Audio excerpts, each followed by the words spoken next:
Actually, it's the lead play in our offense.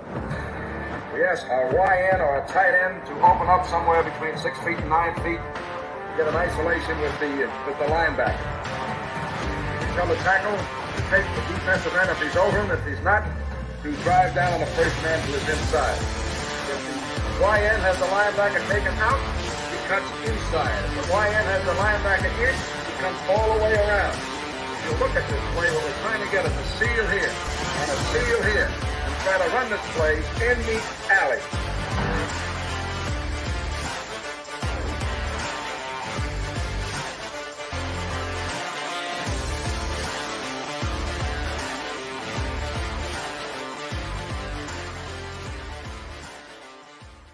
What's up, guys? Welcome into Packers Total Access. My name is Clayton. You can check us out on packernet.com. You can find me on Twitter at Packers_access. You can email us PackersTotalAccess@gmail.com. You can text us 865-658-5824. I'm joined alongside Tim, live in Green Bay, ready to talk a little Packer ball. Obviously, coming off of this Victory Monday, we're going to try to walk this thing out. We're going to get every ounce of it out of that we can, Tim, until midnight tonight, man. But how are you doing today? Man, feeling good. Enjoying the memes.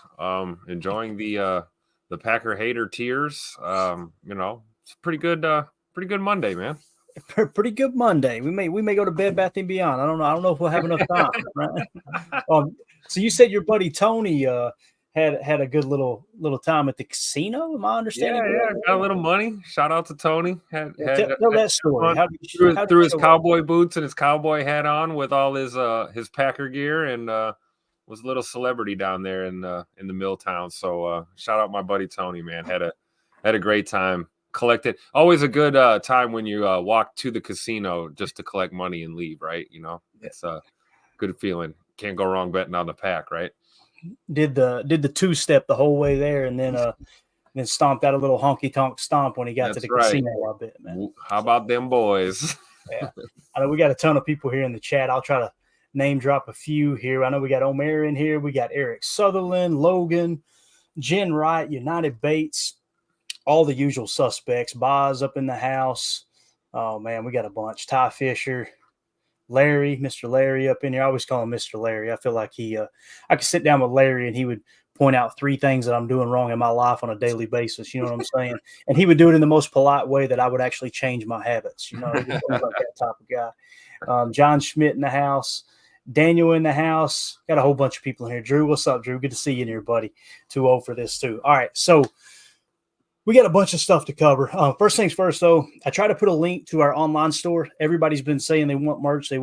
So we created a store. Carly kind of led the charge there. Really appreciate her. I know Chris has been helping out with it too. And we're going to get that up and running. We just tried to link a second ago. It's throwing an error message, but we do have like several products already being created. So one of which is the mug, right? The PTA Posse mug. It's pretty much ready to roll. So we'll get that stuff squared away for sure. So should be able to get that link up and running by tomorrow, I would imagine. We've also got a hoodie ready to go out. Surprise, surprise. And a couple other things. So anyway, let's talk some Packers. First things first. Obviously, the big matchup coming up next Saturday, 8 p.m. Eastern, 7 p.m. Central on Fox and NFL Plus. Packers at the 49ers. I'm sure the weather will be just fine. Sometimes it gets a little chilly and rainy out there this time of year in San Fran. But, Tim, man, this is going to be one of those games where it's like the Cowboys. We're either going to be pleasantly surprised or I could see it being a dogfight too. But hey, either way about it. Just here to tell you, Pack is back. There it is. We got how far we get in? 4 minutes into the. It, right? I love it. So, you know, the big thing about this matchup with the 49ers on the surface, and we're going to deep dive it all week long. We're just going to take some time really and enjoy this win against the Cowboys. Tomorrow will be Chalk Talk. It'll probably be the evening episode for PTA Live. We'll do Chalk Talk, but. You know, when you looked at Dallas from an offensive standpoint, Tim, it was pretty unanimous across the board. We were like, look, you just got to stop CeeDee Lamb. CeeDee Lamb's the go-to guy. There wasn't really anybody else other than Ferguson that really scared you on their offense. And lo and behold, now we've got the San Francisco 49ers coming up. Totally different animal. They spread the ball around so well. Did you see Matt LaFleur's offense last night? How you didn't know where the ball was going. There was bodies going in every direction on play fakes. I mean, it really confused the Dallas defense.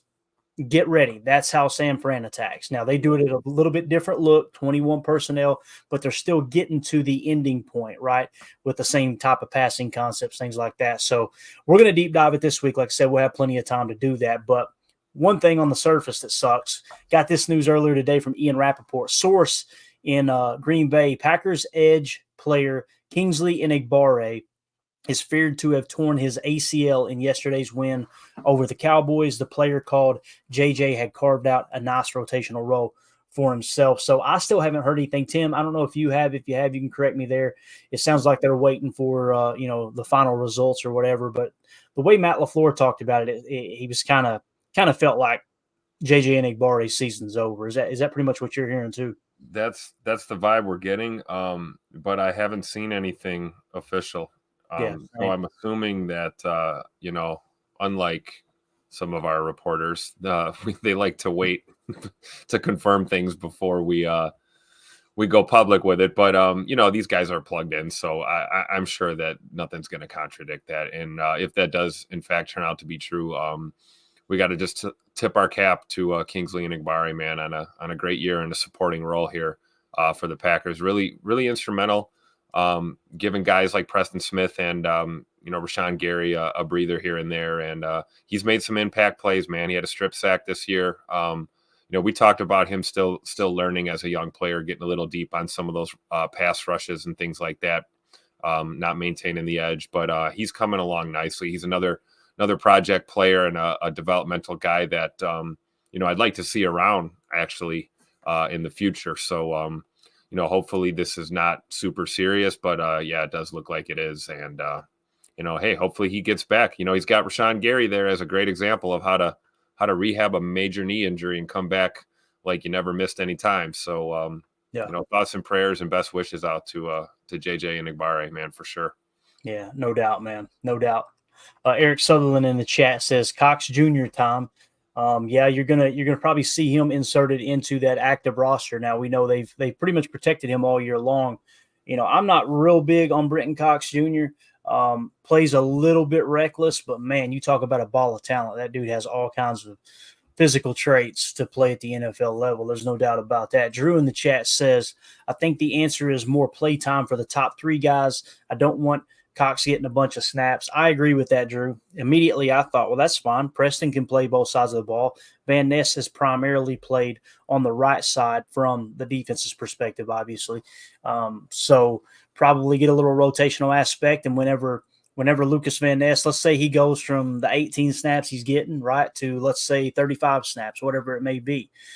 He's definitely in shape to do it. There's no doubt about that. And it was so cool seeing him get that sack the other night as well. Tim, for sure. Absolutely. He's coming along, I think, pretty nicely for a rookie. Jen Wright said Matt LaFleur had a presser today, said his season is over, assumed an ACL. So that's kind of the vibe I was getting, Jen. So thank you for clarifying that for sure. So let's do this. Let's kind of jump into the game last night. Again, we're going to do Chalk Talk tomorrow. We're going to ride this thing out at least till tomorrow evening, celebrating this win. But let's go back and kind of relive the win through Packers.com. They put a cool video out. You can find it on their YouTube channel for free. You can find it on their Twitter account for free. Make sure you go give it a like, retweet, all that good stuff. Here we go. That was fun. Here's Love. Back foot throw. End zone. It is caught for the touchdown. Intercepted back the other way. Pick six. Running up the middle and running in for a touchdown. This will go down as a special moment in Packer history. The youngest team in the NFL, the little team that could take out the Cowboys. I think it was just a great team win tonight. All three phases were able to step up, and when we're playing complementary ball like that, I think we're tough to beat. There is a different energy about our team. It's so much fun to come to work with these guys every day, and the way they compete and push each other, and I'm just happy for those guys. People can continue to doubt us, but that's fine. We love the underdog mentality. We love the underdog approach. What are people going to say next? Let's go, man. Family on three. 1, 2, 3. Bam! It's a result that hardly anyone saw coming, though maybe they should have. The Packers put it all together on Sunday, including a near-perfect performance on offense. You guys ended up with 415 yards of offense, 143 yards rushing, 4 for 4 in the red zone, and no turnovers. That's a pretty good offensive game plan, is it not? Yeah, I'd say so. It doesn't matter if the guys don't go out there and execute. And I can't say enough about our players. Certainly our offensive line, I think they're the unsung heroes of the game. We have a lot of guys that can go out there and perform. Throws it back against the grain to the end zone. Touchdown on a diving grab. It is Romeo Doubs. We knew we were coming down here to win a football game. And despite what everybody said on the outside, that all it was noise to us. And I think we proved what we're all about. Love it. Great video by the social media team, which, by the way, did you guys see the tweet they put out of Good Morning Football where it had the whole panel picking the Cowboys? And and literally the Packers Twitter account just quote tweeted it, right? And just tagged at Good Morning Football. Dude, I loved it. I was just like, let's go, man. They've been up in their game big time. You got to give them credit for sure. But watching that little reel there, first of all, Tim, the thing that stood out to me the most, 4 for 4 on the red zone, absolutely huge, right? Oh yeah, clutch. And it was cool to see that Romeo Doubs touchdown for the 500th time. And you always see something different, no matter how many times you watch a play. I mean, and I know we're going to do chalk talk, but I mean, the play action fake from Jordan Love on that play was a thing of beauty, and that was everything. I didn't realize how nasty he stuck that fake and ripped that ball out before he delivered it, and it's just. To see that was something he struggled with early in the year, right? We were a little out of rhythm. He wasn't selling. And, now it looks like he looks like a guy who's been doing it, his whole life. And it's just it's amazing to see how much growth, particularly Jordan Love throughout this year, but really this whole team we've just watched grow up right in front of our eyes, over 18 games, and it's just really impressive. It really is. Yeah, it's so true, man. Doug in the chat says, I was shocked by the number of snaps some guys on defense take. Owens took 90 defense snaps plus 18 special teams, a total of 108 snaps. That is insanity right there. And it's another reason why I like to take into consideration points per play. I put more stock in points per play than points per game for that very reason, right? Obviously, you see how many points they put up, you think, holy cow, man, that's a lot. But then when you look at how many snaps they took, it kind of balances out a little bit more. And obviously it's garbage time. It's another reason why it's important to actually watch the game. And I couldn't tell you how many times I've had to respond to people who hit me up about a specific statistic. And I go, but when did that happen in the game? Okay. If a quarterback was efficient for 3 quarters and their defense gave up a bunch of points, and then all of a sudden in the fourth quarter, they crap the bed, people look at that fourth quarter and go, man, he had a horrible fourth quarter. He choked. No. The defense was in prevent, and you're trying to score as many points as you can with a limited amount of time. The whole dynamic changes. That's why it's so important to actually watch the game and understand the game flow. It took me forever to realize that because I was just grabbing at straws constantly and realized, hold up, why don't I actually sit down and try to understand when did that happen? Did it have an impact, right? And it's why sometimes people hit me up and go, man, why didn't you show this play on Chalk Talk? It's because it was on a drive that didn't even lead to a score. Like, right. It had no bearing on the game whatsoever, right? So that's why the explosives always make the cut too, for sure. Mark in the chat says AT&T Stadium in the works of a name change. Aaron Jones's house, I love it. Love it. He just dominates down there. And Drew D says that touchdown to Dobbs was the one OMG throw. But to be honest, I thought Love was mostly just taking what the defense gave him. I think that's a very, very, very honest comment, Drew. You look at the stats, right? And you think, man, Jordan balled out. And he did. But you've seen some of those throws, especially to Dobbs over the middle, some lollipops, where he was just running through the trailer park buck naked, right? And you have with Musgrave, too. That ball was horribly underthrown. And people say you're nitpicking. Yeah, we are. But I understand what you're saying, Drew. It wasn't. Now, there's some throws, like you said, the Dobbs throw. There was a couple throws underneath, too, that didn't make the cut on my reel because it didn't lead to a specific there was like a play right after, a 12-yard gain that was more impactful than that 12-yard gain, whether it was to Wicks or whoever underneath. So, that's kind of how we look at it when we break down the tape and go through the game flow aspect. But let's break down one of those plays real quick. You want to, Tim? Yeah, here we go. I love it. I never know when to expect it. So Let's do this. Let me drop this comment down here. So this was the play to Musgrave, all right? And I tweeted this out earlier today. I said 12 nasty, boot left, Yusuf, strike corner, Y dragon wheel, T screen. This play, we're not going to show the video because we'll get hit with a copyright. We'll save that punishment for Chalk Talk, all right? But I've got the next gen version of this, okay? So this is the GPS tracking of the play, and this will show you kind of how everything unfolded from the GPS system with next gen stats. All right. So if we roll it back here, let me get it back to the beginning. There we go. All right. So you see the 12 ace nasty set, right? It's a balanced look.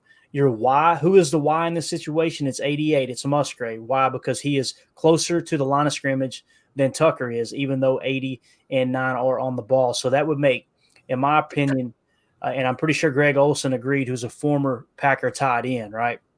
A former NFL tight end. Musgrave is the Y. Tucker Kraft would be the U. So if Musgrave is the Y, then that means opposite him on the line would be the X. That's Christian Watson. And opposite him would be Bo Melton, right, in the Z. Okay. And again, that was, I've already forgot the play. Let me pull it up one more time. That is 12 nasty, boot left, U sift, strike corner, Y dragon wheel, T screen. There is so many different elements of deception on this play, Tim. First of all, you got the play fake itself, right? What's the strike concept? The strike concept is when on one side of the line of scrimmage, one side of the ball, I should say, you're going to run a deep route and clear out the safety. And on the opposite side, you're running a crosser underneath. Okay, that's called strike. So that's the strike aspect of that play call. Now you get the boot action. He's going to go boot left, and you see the dotted line there, right? That's from our boy Tucker Kraft coming across with the sift, okay? Now, when you watch this play unfold, I really, really want you to key in on Tucker Kraft first. Just focus on the play, the boot flow here, okay? See the fake? Look at the sift block coming over. Look at Tucker pick him up, anchor. If he doesn't do that, then Jordan Love doesn't get this pass off, all right? So let's roll it back now. Let's start back at the beginning. So there's your U-sift, right? You see the strike concept. You can see where the routes are going to go. What I mean by dragon wheel is Musgrave is going to run kind of a little mini drag route, and it's really a choice route is what it is. He's going to kind of run a drag across the field like a real short crosser, and then he's going to turn it up into a wheel route, okay? Now, what's really cool about this is you get the defense biting one way off the play fake, okay? You're getting the safety cleared out and the strike concept. So if Jordan Love comes out to the left side and it's completely clean, he's got two options, really three options. He can look to launch it on the deep corner of the strike aspect of Bo Melton, and you can also hit the crosser on Christian Watson. But the third option is he could just run left. Well, the guy did a good job. The defender did a good job getting out there and kind of containing him. So now he comes to the backside, and he's got two options on that side, which is a screen pass to Aaron Jones, or you can throw what we call the dragon wheel to Musgrave. So as soon as he realizes that they've got underneath technique on underneath leverage on Christian Watson on the crosser, then he's going to he's looking at the safety with Bo. The safety's playing Bo just fine, and 26 picks him up real nice. Now his eyes go to the right. What really opened this play up was the screen aspect. So you're getting the defense focused on the two fastest guys on the Packers roster as far as their receiving core, probably on their entire roster, I'm sure. We talked about that, didn't we, Tim, going into the week? This is the first time we're going to see Bo Melton and Christian Watson both with 4.3 speed. Yep. And a great example of the defense having to account for those two, which leads to opportunities elsewhere. Absolutely. What you end up here with is three guys covering two. Okay, yep. So you win a hat count there. Now you're manipulating the absolute hell out of the defense with the play fake. But then on top of that, this time key in on Sean Ryan and Josh Myers. Okay, key in on the center and the guard here. Watch them kick out here. See them get out here wide? Yep. They're setting up a screen. They're setting us to set up what we call the sidewalk. For people think when you throw a screen pass, you hit the sideline. That's not how it works. You catch the screen pass and you get back in on the sidewalk. They're going to kind of set up a wall where you can cut back in. And most of the time you want to aim for the hashes. That's what Brian Bulaga said. But sometimes it gets too far out here that you can't make that happen. But again, if we roll it back, as the linemen come in, watch number 2. Okay. First of all, who is going to be covering Musgrave here, right? 14 gets completely frozen on the play fake, right? So you see 14's isolated. Two's the only other option because 21 is man coverage on Christian Watson, 26 is on Bo, and 1 is playing deep safety. So watch number 2. What do you think number 2 seen here right here, Tim? He sees the offensive lineman pulling. He sees Myers. He goes, screen. Oh, this is a screen. Yep. Wrong. Right out the backside, Musgrave. Bro, beautiful play call. And the other thing I want to point out here really, really quick is when you watch this screen set up, it's so important to know that they stayed behind the line of scrimmage. If 71 and 75 get above that blue line, it's ineligible downfield. And if Jordan Love throws a pass, then it's a penalty. Just a phenomenal job. Deception all the way across the field. These guys didn't know what the heck was going on. And this play doesn't happen if our boy Tucker Kraft doesn't hold up on that sift block either. So yeah, and our pulling guard, and our center. Just amazing play call. Amazing. And I think I got to think for a second that, Jordan fully expected this play to work, and we get somebody open here, like you said. But I think he had that moment where he looked right after going through his progressions and was like, holy crap, is he open? And I think that's why he may be like, a little ball pat and like, okay, don't overthrow it. You know what I mean? Yep. And we saw one where, he's basically out there waiting for the ball. But what a great finish by Musgrave. We all laugh about the post-game comments of he stayed on his feet, but just a way to finish that play, man. Yeah, absolutely. That was probably my favorite play of the day right there. It was just a great play call, great execution. I think they said, if I understood correctly, they called that play the play before Jordan canned out to a run, and Matt called it again. So you get the same exact look, right? Or you show them the same exact look. You run the ball, you come out with the same exact look, and then he goes with the original play call. It's just a perfect opportunity to set that up. And when you got someone like Aaron Jones, who was just in peak form, running all over that defense, that's what's really going to tee it up for you on these play action passes. You got to marry up the run with the pass. And I think last night too, man, there was a good balance of both. I know that we didn't pass very often, but man, was Jordan Love efficient. Absolutely awesome day at the ballpark for sure. So I thought it'd be cool to kind of draw that out there a little bit. I seen it on Next Gen. I try to comb through theirs on the day after the game, and we will break it down obviously in Chalk Talk tomorrow. But again, that was 12 nasty, boot left, Yusuf, strike corner, Y dragon, will T screen. And what I said in the tweet was Coach LaFleur putting crazy stress on man coverage with this concept. If the strike isn't there, peek the Y on your way to the screen. Notice how Ryan and Myers stay behind the line of scrimmage to prevent being flagged for ineligible. And Musgrave was running butt naked through the trailer park. Just exactly how you draw it up. Now, also on offense, Tim, there's a couple people that stood out here.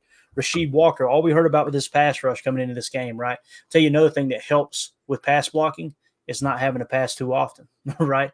You can ask any offensive lineman across the league. You won't find one offensive lineman that if you said, which do you enjoy more, pass blocking or run blocking? Every single one of them say run blocking because it's their opportunity to impose their will on their opponent.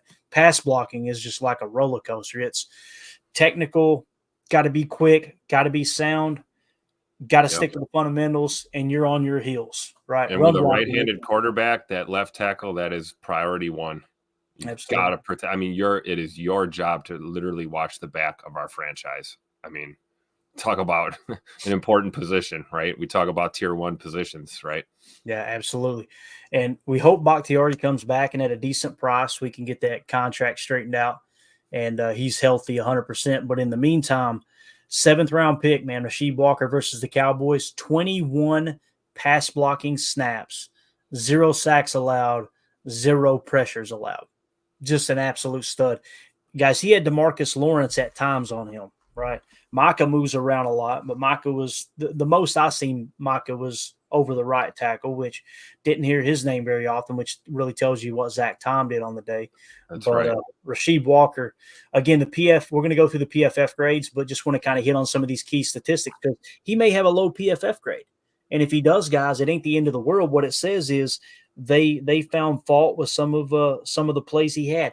You can have a bad game and not give up any pressures. That's possible, right?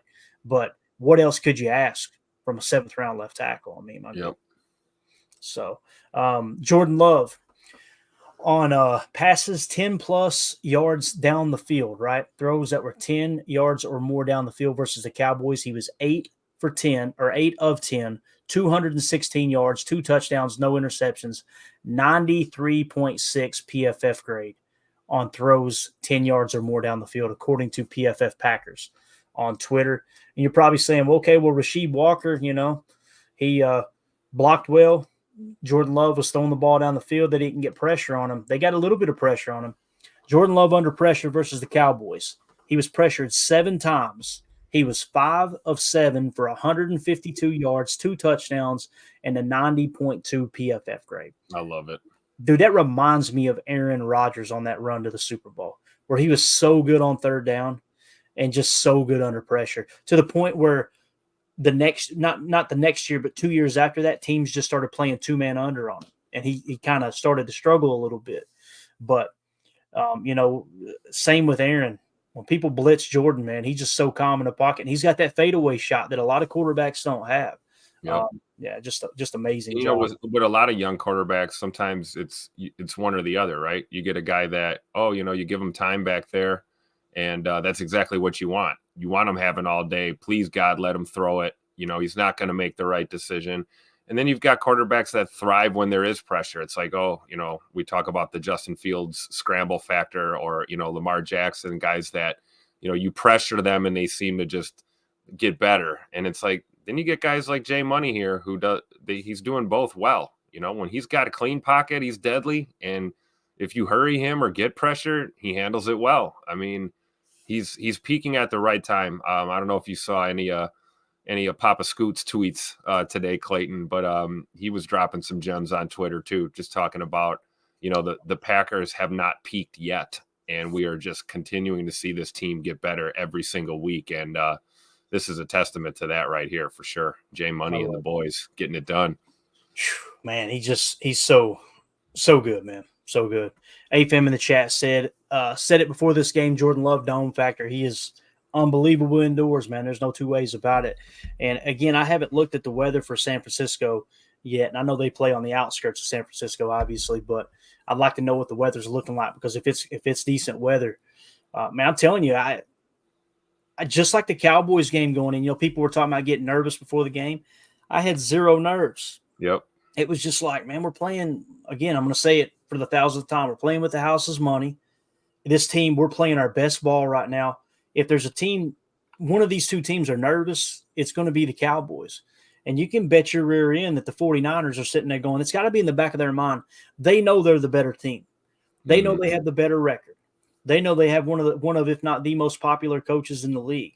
They have all this talent. George Kittle, arguably the best tight end in the league this year, with Kelsey having a down year, right? Brock Purdy has just been everyone's sweetheart, right? He just overperformed ever since he got in the league. Christian McCaffrey can do it all. You got Deebo Samuel's absolute bulldog.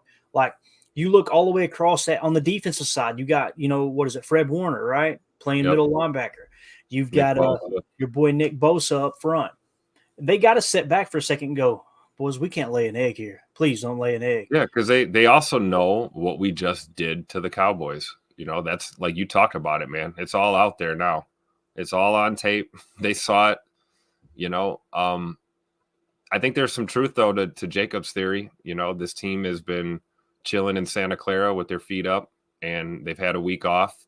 They're well rested and home field advantage.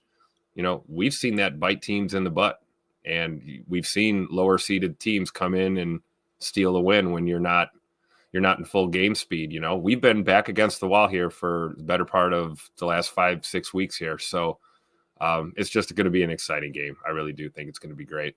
Yeah, definitely. And Shadid in the chat says, you mean Santa Clara? That's correct. That's why I said outside of San Francisco, Bubba. Yeah, Santa Clara is where the 49ers play. I remember the old Candlestick Park days, boy. Man. Yeah. And, we got to remember, too, the California connection is strong with this team. Jay Money's a California kid. Shout out to Keyshawn Nixon. He's a California guy. So, these guys aren't, they're not going to be – I don't think our young Packers team is going to be intimidated going into San Francisco at all. I really don't think so. I agree. Ron Samble in the chat says, bad game with no pressures. That's where I have a hard time with PFF sometimes, or don't understand, I suppose. It's just, they're going to really, really criticize inconsistency, right? And you get a holding call, it'll tank your grade, right? You get, they take penalties very, very serious, which I like that. I think that's a good thing. I think it's important. That's something that sometimes doesn't show up in the box score. You know what I'm saying? When you're kind of looking at how the game unfolded, you see the highlights and you don't, I wonder how they kept it close. And then you find out there was 8 penalties, right? But look at the PFF offensive grades real quick and see what Rasheed Walker did, since we kind of mentioned that. So, yeah, here's a perfect example right here, Ron. I'm going to keep you chat up for just a second. Rasheed Walker, 56 snaps, right? Overall PFF grade's a 60.1. Look at his pass blocking grade, 88.3. Really good. But look at the run blocking grade, 48.0. So if you look at the grades all the way across the board, if you just looked at the overall, you'd say 60.1, man, he played bad. It's important to know that he blocked his rear end off, right? So great pass blocking game there for Rasheed Walker, horrible run blocking game. And you're going, well, how is that the case if Aaron Jones, rushes for all those yards and has all that success? That's where you got to sit down and really watch the tape, because what you'll notice is Aaron Jones is creating lanes. Aaron Jones will hop over one lane away from where the zone run was designed to go, and he's off to the races. And it looks like, man, this offensive line's blocking their tail off. Guarantee you they're sitting in the meeting room going, buddy, what are you doing? You got owned here. So just another example of kind of how PFF covers all the bases. And again, you may say, well, he shouldn't be graded that low. I mean, look at 88.3 and then a 48 in run block is going to drop him all the way down to a 60. I would rather err on the side of let's make it seem worse than it actually is. That's just my personal opinion. What I don't like is how some people just kind of cherry pick, and it's some websites, it's some people on, Twitter, it's some of the analytics gurus that you'll never see them show a next gen stat or a stat that's going to prove them wrong in one of their takes. They're always trying to find the exact stat that's going to prove them right. I would rather have more information, and in this regard with the run blocking, I think it's important for sure. But that's like Josh Myers. People were big on Josh Myers that we were sitting there screaming, this guy is not playing good ball. And it's, well, he's top 10 in pass blocking. Okay. Why did you say pass blocking? What about his run block? Oh, okay. He's bottom 4 in run blocking amongst starting centers. Yeah. Okay. Gotcha. That's important. It's very important. So let's run through the grades real quick, Tim, right off the bat, man. I want to get your take on a couple of them up top here. Actually, 3 of them. We'll go with the top 3. Luke Musgrave, only 15 snaps, 93.4. Romeo Doubs, 39 snaps, 93.2. Jordan Love, 92.5. And then, of course, Aaron Jones, 89.7. What's crazy is he only played 35 snaps, too. And I know that's a lot for a running back, but with A.J. Dillon out, it felt like he played 50 snaps last night, Tim. It really did. But what do you think about those top 4 there, man? I mean, they were humming. And Zach Tom, too, just throw him in the mix there, too, at 83.9. It's really cool to see that, just 2 real tough SOBs up there at the top. Luke Musgrave, man, coming back off of injury. Welcome back, 93.4 PFF grade. And certainly made major contributions in this game. And, I mean, Romeo Doubs, after that scare last week and a little bit of unknown throughout the week, this guy just comes out and balls out like he, doesn't miss a beat. And, Jordan Love, man, I don't need to say nothing anymore. I've been banging the Jordan Love drum since, at least the last 2 seasons for sure. So this is not surprising to me. And when you look at Showtime 33, man, you talk about, 35 snaps, man. I've said myself numerous times that we have to watch, his workload. The hell with that. Give him the ball. He's playing big boy football right now. And he's doing exactly what he's here to do, which is be a leader on this team and put it on his back. And we know that we're a little thin in the running back room, being down A.J. Dillon. That's a compliment to Aaron Jones out there. And, we got a little bit of contributions from Patrick Taylor and, E. Wilson as well. But Aaron Jones was absolutely huge for us, and he's going to have to continue to be for us to have success. It's not, not a coincidence that when he's getting his touches and he's got those wheels moving, that our offense is that much better. And, last night just proved it. Absolutely. Definitely. Andy in the chat says, and we got Jacob joining us now, here live. So, Jacob, you are on the air. We just can't see you because of the screenshot. Don't you dare say anything inappropriate, all right? Andy in the chat says, did y'all see the NFL film snippet they released? Jaden telling Aaron Jones that he wants to block for him made me ready to run through a wall. I haven't seen that yet. Jacob, oh, Tim, man, that is great. Yeah, I'm trying to think. I don't know if it was Andy Herman that tweeted it. But yeah, NFL Films did I believe it was NFL Total Access did a snippet of that, and it was hot mic on the sideline, and it was just Jaden Reed talking to Aaron Jones, telling him, man, you're someone I want to play for. You make us want to play for you. And I feel terrible. Well, I'll edit this. He cursed, but he said, I feel like expletive when I don't hit my block. I feel so bad when I don't hit my block. I want to hit that block for you. You make us better. And it's just like, we talk about what that means and says about Aaron Jones as a leader, but man, it also tells us a lot about Jaden Reed as a rookie, having the right attitude and presence of mind on that sideline and on that field. We've talked all year about him not playing like your typical rookie receiver. And you hear an exchange like that on the sideline, man, where you've got the veteran and the young rookie here clicking. I mean, watch out for the Green Bay Packers, guys. I'm telling you. I love it, man. Paul, AFAM, and Eric Sutherland are like the three class clowns in here, and I'm here for it. I'm just telling you. AFAM says Paul will run through a wall for free donuts and a coffee. I'm sure Paul will come back with Paul comes back and says, I prefer to sit, AFAM. There you go. All right. So the rest of these PFF grades, first of all, Jacob, let's just get your take on it, man. We just pulled them up. We kind of went through the top 5. Ben Sims, man, we got to figure out a way to bring him back. He has just been so steady all year long. What a great pickup by Goody off the trash heap there. He came in at a 75.1, and, of course, Dontavian Wicks, 73.3, and then Emmanuel Wilson, 70.8. Jacob, what do you think about these PFF grades, man? Do you agree with these? Anything you disagree with? I mean, Tucker Kraft down there at 47.5. Like, come on, man. Give that guy some love. I don't like that at all. But it's very nice to see Luke Musgrave up there at the top. I mean, he didn't have that many snaps. I believe it's 15 total. Romeo, you knew he had to come out and score correctly. Jordan Love, obviously. Aaron Jones, obviously. It's great to see Zach Tom. And man, Ben Sims. He is basically the opposite of, I can't even remember anymore. Who was the 4th-string tight end that I always had my Tyler Davis. Oh, thank you, Lord. Tyler, Mr. Sift-em-out Davis. And, as it's progressed, it's not that I don't like the guy personally or anything like that. I never want that to seem like, when I'm hating on a guy. But Ben Sims, that's a guy that came in here and he's just played football, man. He's playing good, solid, good football. I mean, 75.1, that's nothing to shake a stick at. And he's so steady every week, Jacob. Every week he's doing it consistently. It's not like it's just one flash in the pan kind of thing. I would like to see a little bit more. Hey, Sean Clifford in there. What? Straight average. Nice job, Sean. Rasheed Walker, that one is a little bit, suspect, but you look at his pass block rating and you're like, what?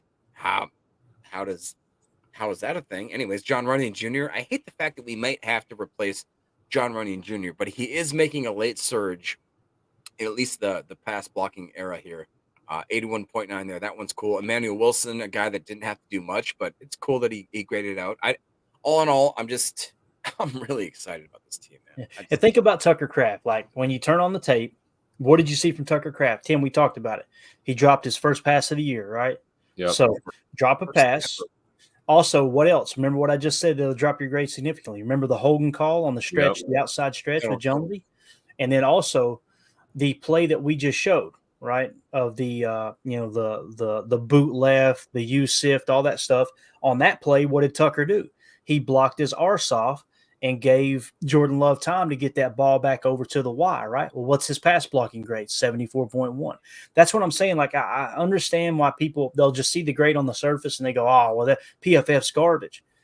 Every time I turn on the tape, when I watch the tape, when I watch the box cam on the line, when I watch the all 22 with the secondary and the receivers, when you key in on the quarterback, never do I come away going, PFF got that one wrong.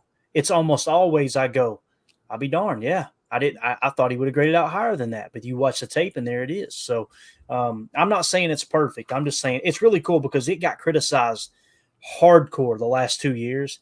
And now you see it really settling down. People are starting to embrace it. I just think it's another tool. That's all it is. But as far as the rest of the grades, it stood out to me. Our boy Sean Clifford, 3. No, I'm just kidding. Let's see here. Rasheed Walker, we're going to give him some. Rasheed Walker with that elite pass blocking grade, but really, really bad run blocking grade. Elton Jenkins, man, he's having a down year. He really is. I pulled some stats the other day. I didn't share them with anybody. I didn't have time to share them on the pod, but I pulled up the blown block percentage, and Elton Jenkins was pretty darn high, if I remember correctly. I want to say it was either him or it was it him? It was either him or Zach Tom, and it kind of surprised me. I think it was Elton. I was just like, man, he's kind of having a down year. But again, man, he's, trying to get his feet under him from that injury and all that good stuff. So, it is what it is. Josiah DeGuara, God love him, man. He's just never been able to put it together. There's no doubt about that. Christian Watson's first game back. You guys seen the effect he had, that play we just broke down? Yeah. Him stretching the field all day long. And Jaden Reed coming out and talking about that too. I think it was Jaden Reed in the locker room came out and mentioned that. He said something along the lines of he does so much to give us more opportunities by stretching the field. The defense has to respect him and his speed, So you could see it on that Wicks tutter too. Scoot drew I believe it was double or triple coverage. Lot of attention going his way, opening up things, across the field. Definitely. Were you gonna say something, Jacob? No, I just said I think it was triple coverage. That's how much they respect him and fear him. Yeah. And if you got a group of guys like this, I mean, dude, who are you going to cover? Who are you going to guard? If you throw in the 2 tight ends, it's a freaking go ahead. You're going to be, if you're a defensive coordinator trying to go against the Packers, you're not sleeping well at night. Right. That's right. Tampa Bay is up 10-0 over the Eagles right now. So, and it's 5 minutes and 34 seconds left in the first quarter. Looks like, Diaby, I think is how you say his name, is down right now. Rookie, looks like a rookie linebacker, maybe edge rusher, is down on the ground right now. So anyway, we'll keep you guys posted on that. Buccaneers looking good for them to try to upset the Eagles. Of course, we know Jalen Hurts has got that finger wrapped up, if I remember correctly. So I know that y'all want to talk a little Jaire. Is that cool with y'all? Tell you, Pack is back. Here we go. Jaire Alexander versus the Cowboys. Listen, this picture right here, as they say in the streets, it goes hard in the paint. Look at that, man. Sleeved out with the tats. Look at him staring the quarterback down. I love it, dude. Absolutely love it. Great shot there. But anyway, Jaire Alexander versus the Cowboys, 32 coverage snaps, 2 receptions allowed for 25 yards, an interception, and the passer rating allowed when targeted was 52.8. Took it down. Strap City, man. Hey, listen, I like his demeanor afterwards too.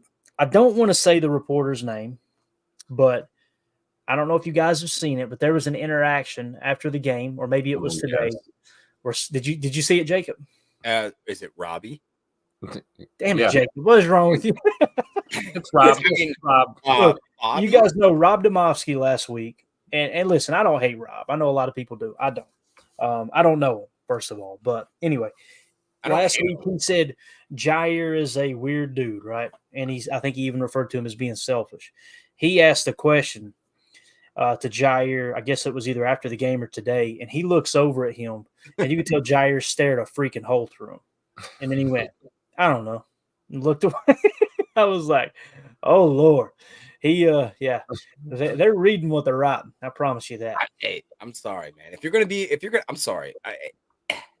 to sit there and start getting on your pedestal, being, ooh, this is this thing. I'm sorry, you're going to get some fire back, dude.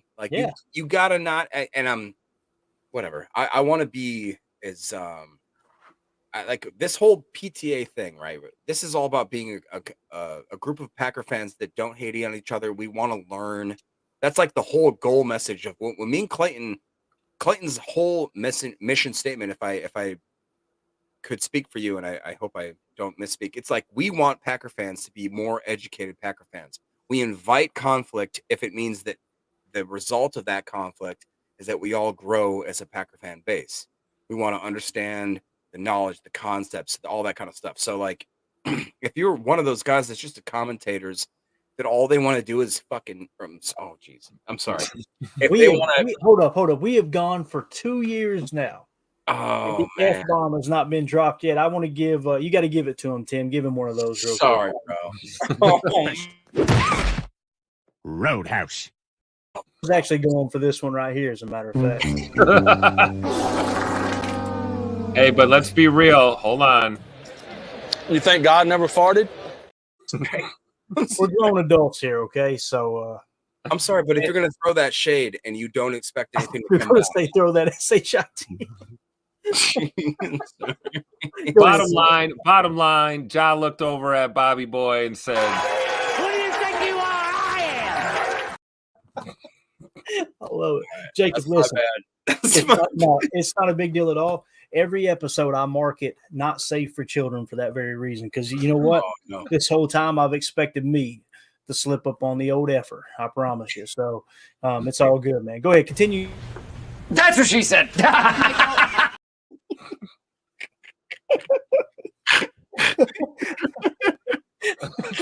I'm sorry. Tim, we're gonna revoke your privileges, Tim. Took it down. Oh, He's out of control. All right, yeah. So anyway, he did like Doug said in the chat, gave him the evil side eye. It was a thing of beauty. I agree. So let's see if we can get this. Eric. Look at Bob with the super chat. Hey, there it I is. loved it. Yeah, here we go. Oh, I hate you, Tim. Please don't encourage this, Boz. Oh Please boy. don't. All right. Yeah. See, this right here, as I was sitting here worried about you dropping the F-bomb, the only person I was thinking of was Carly, like, oh gosh, is there kids around? She just commented here in the chat, says, just pulled into my driveway and I'm over here dying laughing. So thank you, Carly, for forgiving me. Can you highlight Eric's Tim, can you highlight Eric's comment? Be careful with Eric's now. No, it's okay. It's okay. I said my kids are scared for their life. Thanks, Jacob. Look at this guy. Look at Eric. He looks like every former veteran I've ever met, right? Looks like he could twist someone's head off their shoulders, right? Got just the perfect beard, the old gray beard. There's so much knowledge in that beard. And he's over here saying his kids are scared for their life. Get away from me. You kidding me, Eric? You look like 99% of my dad's biker buddies when I was growing up.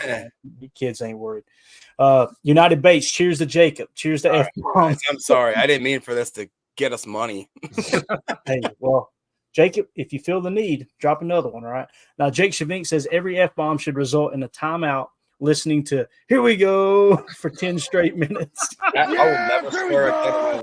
Oh my. I will never swear again in my life. I promise you. It's You better sure than about that? You sure about that? I am. People are going, what is up? This show is usually not this goofy. Well, this is what happens when you're 7-point underdogs and you go out and absolutely boat race the Cowboys. All right. We don't know how to act. It's just the way it is. So yeah, Gray Matter in the chat says professionalism totally absent. I don't know if professionalism was ever present, but it's definitely absent today. There's no doubt about that. Darnell Savage, PFF grade, guys. I would like to take this second while Jacob is over there cussing like a sailor. I would like to take this second to publicly apologize to Mr. Darnell Savage. Biggest game of the year, man. Biggest game of the year, and this dude stepped up. I mean, 56 coverage snaps, 2 receptions allowed for 7 yards, and a 64-yard pick six touchdown. I read down it wasn't 64. Give him another $7 million. That was 64 yards. I thought it was like a 20-yard. I don't know why. I didn't think it was 64, but man, just an excellent day at the office. Let's go through the PFF grades. Let's hit it. Right at the top of the list, 79 snaps. We've got Darnell Savage at a 92.1. His tackle grade is what I'm most excited about. 83.7. Coverage grade, 90.8. Run defense, 68.0. Jaire Alexander, 82.8. Jaire is continuing to his PFF grade is raising every time he's on the field. Like I said, he had a good game against the Rams, tweaked that injury, got hurt, what have you. Last week, I think he graded out 73. This week, 82.8. Man, he's peaking at the right time, guys, especially going deep into the playoffs like this. Keyshawn Nixon, I'll say it again, Keyshawn Nixon, 71.0, had 89 snaps. Pass rush grade, though, 78.6. We're breaking that one down on Chalk Talk tomorrow, and it was a blast, man. No hesitation. When he was playing that spot drop and Dak rolled right, he's like, oh, yeah?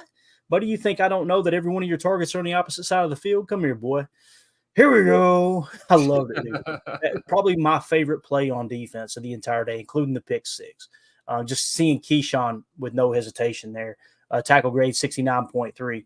Anthony Johnson Jr., 23 snaps, 64.3. Tim, that's an improvement, man. When a rookie grades in the 60s, you guys know when we see a rookie grade out in the 60s, we think, okay, they can play at this level. That's usually a pretty good sign that they're going to be a decent pro. Now, he hasn't done that often this year, if I remember correctly.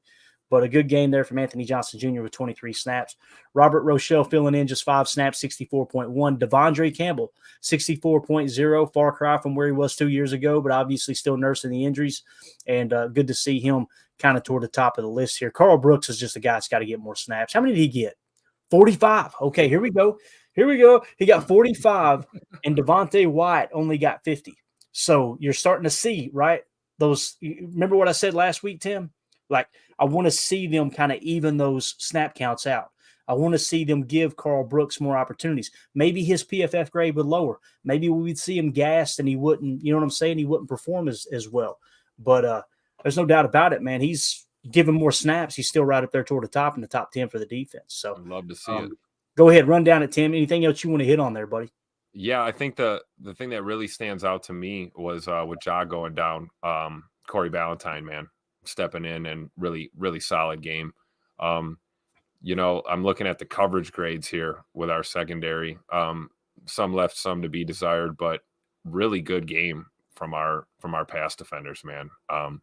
Carrington Ballantyne too. You know, overall, again, look at the overall grade and then look at some of the specifics here. You know, he was pretty good with the run. He had a high tackle grade, and you know his coverage was, you know, high 50s. We'll take it. Yeah, I mean these guys didn't create liabilities back there in the secondary at all. It was just great. And Anthony Johnson Jr., I like what you said. Yeah, we're seeing improvement from him as of late as he's getting a little bit more snaps here. You know, us being down Rudy Ford and a little thin back there at safety. So what a game though for Darnell Savage to step up, man.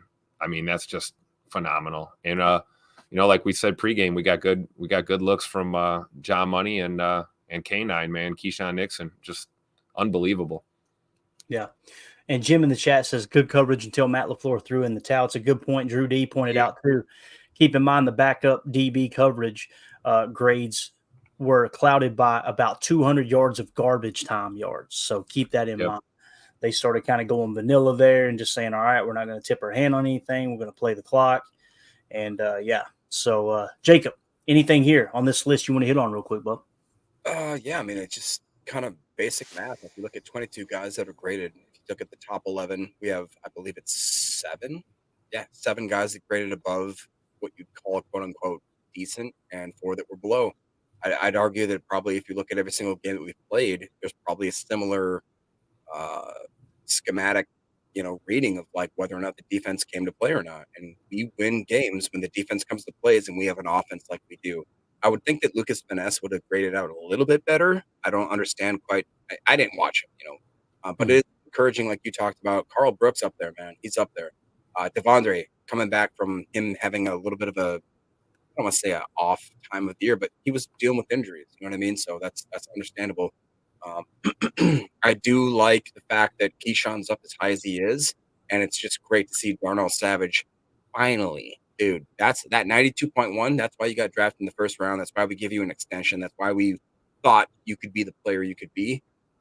So it's good to see him actually take that to fruition. Definitely. Carly Ray in the chat said, really curious, what was Dak's PFF grade for this game?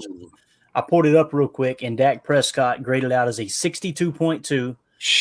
But keep in mind, though, his running grade was 74.9 on those scrambles. So his passing grade was 58.1. They made Dak. Here we go. They made Dak, who was an MVP candidate, look like an absolute scrub yesterday. And I'll tell you, when I say they, it doesn't just mean the defense. It also means Matt LaFleur, because they put that guy on his heels right off the bat. Matt LaFleur, man, I've been watching football for a long time. McCarthy was a heck of a play caller, man. But with the creativity, like Mike McCarthy used to call what we call ISO plays. He would come out and go, my guys are better than yours. Let's create a matchup and just let our guys win the one-on-one matchup. What LaFleur's doing is he is playing chess. And here of lately, those defensive coordinators are playing checkers. There's just no doubt about it. I love how he showed respect to Dan, what's his name, Dan Quinn going into that week, and how, man, he gave me my first coaching opportunity, or one of my first coaching opportunities, and I have so much respect for him. Then he just went out there and absolutely embarrassed the guy. I love it. Absolutely love it. Let's see here. Shadid in the chat said Dak's QBR was 43.4. So 43.4. There it is. So those are your defensive PFF grades. Let's key in on Kenny Clark real quick. 48 snaps, 60.1. But I came away going, okay. Run defense, 62.2. Tackle grade, 69.6, right? Pass rush, only 65.1. It was like he was rushing under control. I'm going to show you guys a couple of snaps here, okay? And I think it was Ben Fennell that actually tweeted this video. It's just 2 snaps. Look at Kenny in the middle. What do you notice right off the bat? He's playing nose, okay? So in this 34 jam, they had been putting TJ Slayton at the nose, meaning he was going to be closest to center in that 34 jam. Actually, this might have been the nickel 2-4-5 because they got Van Ness with his hand in the ground there, and he's playing kind of a 5. This probably was a nickel 2-4-5, but nonetheless, he's still playing nose. See how he's playing over top of the center? He's playing what we would refer to as a shade technique. Some would refer to it as 1. I feel like he's on the what we would call 0 eye look. So roll the tape. Watch what he does to this offensive line. Get off of me.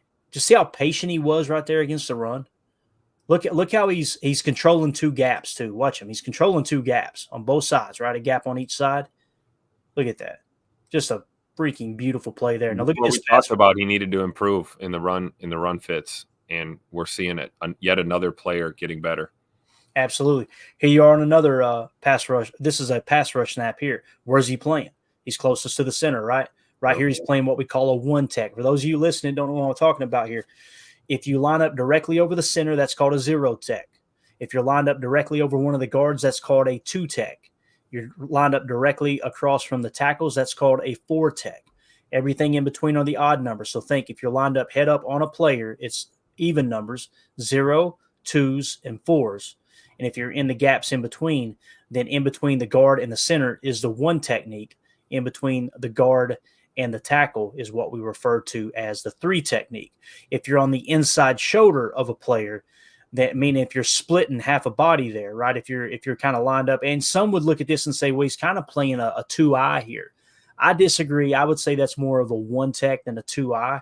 But if you're over top of that guard, but you're playing his inside shoulder, you would refer to that as a 2-eye. If you're over top of the tackle, but playing the inside shoulder, you would refer to that as a 4-eye. So right here, you're playing kind of a 1 tech, and he would technically be the nose if there was a nose in a nickel 2-4-5.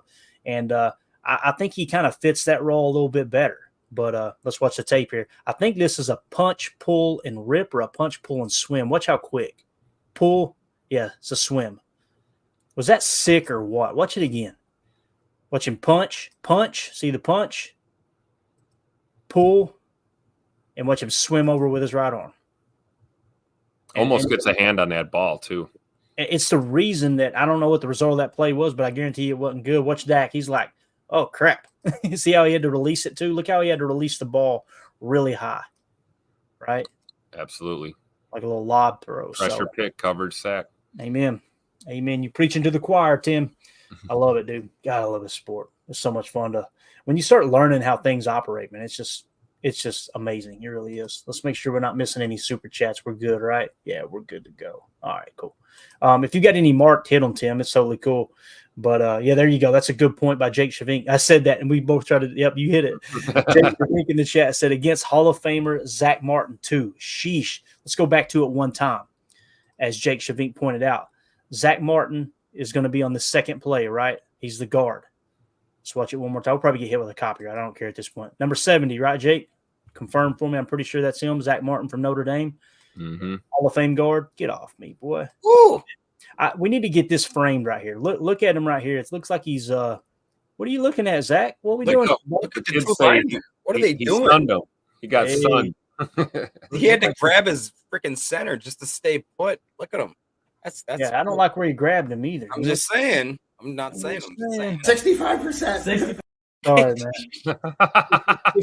65% of the time, that'll land you in the clink right there, grabbing another man's crotch. I'm just saying. Man. So, all right, there you go. And he was just going full throttle, man. Exactly. All right, PFF weekly grade. Let's see what this team's doing here of lately. We're talking about this run they're on, right? Here's what's crazy. They played really good, didn't they? According to PFF, this wasn't their best game. As a matter of fact, according to PFF, yesterday was only their, their 5th best game of the year. Now, offensively, 87.4. First of all, overall grade was a 78.4 is what I mean by that. Offensively, though, 87.5, I believe, yes, that was their highest graded offensive game of the entire season. Passing grade, 91.8.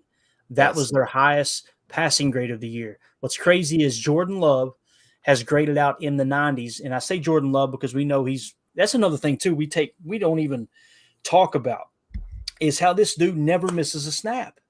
Like he is so durable, the way he recoils like Brett did, right? When he's taking a hit and letting the ball go. But anyway, 4 games this year that we've had a passing grade of over 90. The last 3 games have been over 90, which no surprise. We've talked about how he's carried the team on his back. Also the best receiving grade by far, by 5 points for the season. That's crazy. Yep. 89.3. The best, the second best was 84.2 against the Vikings. You're right, Jacob. Good eye there. Pass blocking 69.0. So it wasn't even, a very good pass blocking day. But lo and behold, Jordan was just fade away and hitting the receivers. So just an awesome day. Run grade 80.1. Run blocking 58.3. What is it? No, that's the third best. I mean, we had the game. I don't think that people can understand when Ryan broke it down this morning on his podcast. Statistically, with DVOA and all of the analytics, this was up there with. This wasn't just a good performance. This was one of the best, if not the best, performances in playoff history for Packers football. This is up there with Aaron Rodgers and Brett Favre's elite grades. Elite grades. I'm not talking like good grades. Elite. This is insane what we saw. Yeah, run blocking is the only eyesore, but it's kind of like what Jake said earlier in the chat too, though. That's the Green Bay way. We're going to draft for pass blocking, and we'll figure the run blocking out, right? And that's just the way it is in Green Bay. But 58.3, that's really the only bad aspect of the offense. I mean, you get on the defense, it was kind of a tough day, 64.8. What's crazy is if we hadn't called the dogs off, right, and we'd stuck to the game plan, there's a good chance that we hold them to 17 points, even with these bad PFF grades. Now, is the PFF grades like Drew was saying that we kind of took our foot off the throttle, right? And they came back, that probably lowered the grades. That could have been the case. But nonetheless, 64.8 defensive grade, 65.9 run defense, 82.9 tackle grade. When this team tackles, man, I'm telling you, they play well. Like, look at the last time that they graded out in the 80s in tackles. It was against the LA Rams, and we won that game 20-3. Oh, by the way, the LA Rams that just took the Detroit Lions to the wire last night, right? You had the Vegas game, 88.5. That was a little bit of an outlier. You lose by 4 there for sure. So pass rush, 53.4. Coverage grade, 71.8. Special teams grade of 63.2. I agree, Paul. The tackling has improved, it seems like, here lately. What's it look like here lately? Yeah, so this game, 82.9. Last week, 70.3. The week before, 48.1. That was bad. Last 2 weeks, though, man, they're kind of ramping up at the right time. For sure. You're going to need that tackle grade against San Fran, boys. They love to run the ball, and they do it very, very creatively. So, man, we're over the hour mark. We went over. I apologize, guys. Let's get ready to wrap this big bear up. What do you guys got? Let's go around the horn. Tim. I'm with too old for this. Nobody on this team is playing for themselves, and that's why we are where we are. So true, man. So true. Hit it right on the head there. Can't say enough about this young team. They're not playing like a bunch of rookies and second-year players, man. And it does. It comes down to leadership. It really does. And you're seeing leadership come in varying forms on this team. We see it from the little bit of veteran presence that we have, but we're also seeing young players step up and embrace that role too, and lead by example and be willing to do the small things that really matter so much, especially when we talk about some of this pass protection and run blocking by committee with our tight ends and our receivers. And, it was a great team win. We said that going into the game. We had a couple of stars, of course, some standout players in a victory, but we got contributions across the board from everyone. And, PFF grades are great for one thing, but it doesn't always tell us the entire story out there. And it's just really good to see this team playing for each other. Spot on. Definitely. Tim, I think the feds just bugged your mic, man. We heard a little buzz there. So, oh, no. I think they're on you, dude. All right, hey, that's just the way we talk in the clink. Ryan Henson in the chat said, Jaden Reed acts like a 10-year vet. It's so true, man. Yep. And you could see it from the jump, too. Like I said, early in the year, team struggling, didn't point any fingers, tried to pull the guys together at his locker, like, hey, let's figure this thing out. He's arguably the best receiver on the team, but Romeo Dobbs this week said, hold on a minute, young whippersnapper. We're in a man coverage heavy team this week, and I'm going to show y'all how to beat that. Remember what we talked about? Romeo's the ultimate man coverage beater, right? And we talked about Jaden Reed and Dontavian Wicks will kind of drop off. They were really good against zone. It's huge. It's huge to have players like that. And okay, when we go into a man coverage heavy team, then we've got our guys that can beat that coverage. When we go into a zone-heavy team, let's really try to highlight what they do in Dontavian Wicks and Jaden Reed. And I think Tucker Kraft was another one that was really good. Tucker was good. Yeah, both. Bo Melton as well. You heard Matt LaFleur talk very highly about Malik Heath, saying that, hey, we had to make a decision. We had to sit Malik this week, but he understands, it's a more of a scheme and game plan kind of approach. And, another rookie player that's got his head on straight. And I'm sure Malik Heath had no problems taking a seat this week, and who knows what's going to happen down in Santa Clara. For all we know, he gets the nod this time. We don't know, but that's what happens when you play for each other, man. You don't care about the individual crap. You care about your team being successful, and if that means you need to step back or step up, you got to be willing to do both. And it's just good to see that out of these young guys. Yeah, Eric Sutherland in chat says, that Dallas beatdown almost as glorious as Jacob's Just for Men beard. You call me anything you want, but don't call me that. Jacob, final thoughts, buddy. I got so much gray in here, man. Come on, Eric. Quit poking the bear. I'm just saying. Like Tim just talked about, this team, it's incredible to see how gelled together they are. And the fact that they're still so young. We are literally making leaps and bounds every week, and we're seeing it. And it makes sense if you think about it rationally in your head. We had a team that was just a bunch of 23, 24, 22-year-old guys with a couple of vets peppered in there. It took about until maybe halfway through the season before everybody started being like, okay, now this is how we work together. This is how we do. And since that time, we have statistically one of the best offenses in the National Football League's history. Our quarterback is doing things that people did not think was possible. And I'm talking quarterbacks like Mahomes, Rodgers, whatever name you want to listen there. He's right up there. We also have a running back that now has been 4 games straight, if I'm not mistaken, that is looking like Adrian Peterson in his freaking prime. The guy just scored 3 touchdowns. He's averaging over 6 yards a carry, whatever it is, for the last 4 weeks. He's got 115, whatever. We have 5 to 6 wide receivers to the point we can sit one, and that could be a starter on other teams, granted.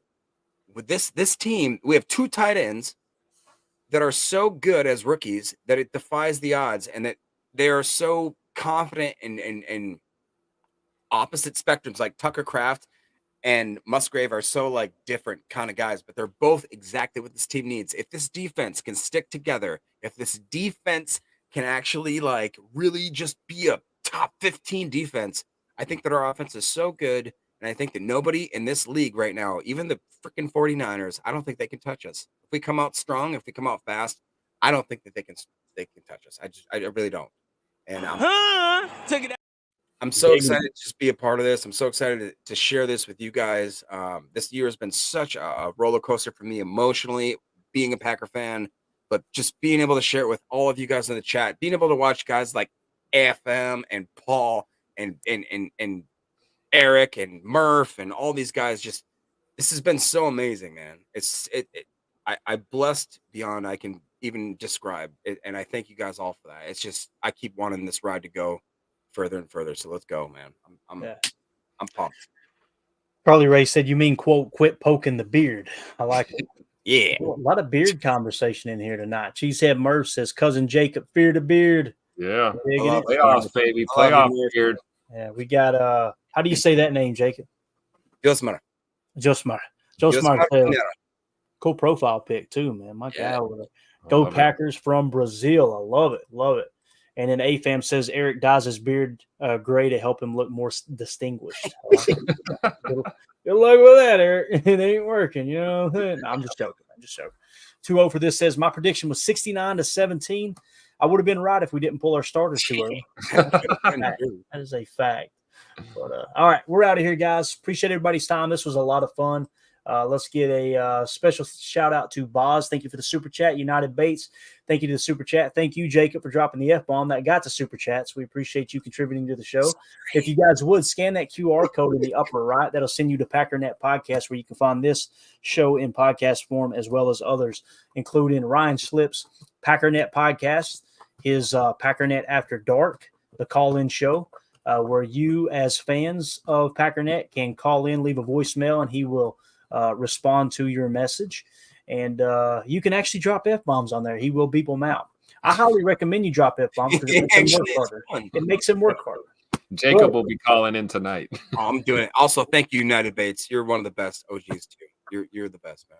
Yeah, dude. We got to get him a mug too. He's been gifting so many people things. We got to get him an OG mug too. Got to, for sure, man. We got a good crew, man. We're blessed. There's no doubt about it. So, all right.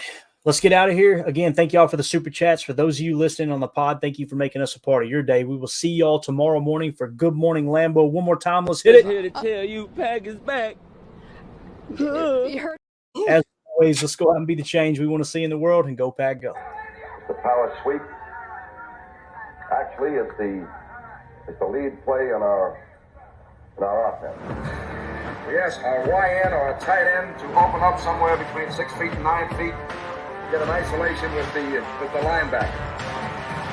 Tell the tackle to take the defensive end if he's over him. If he's not, to drive down on the first man to his inside. If the YN has the linebacker taken out, he cuts inside. If the YN has the linebacker in, he comes all the way around. If you look at this play, what we're trying to get is a seal here and a seal here, and try to run this play in the alley.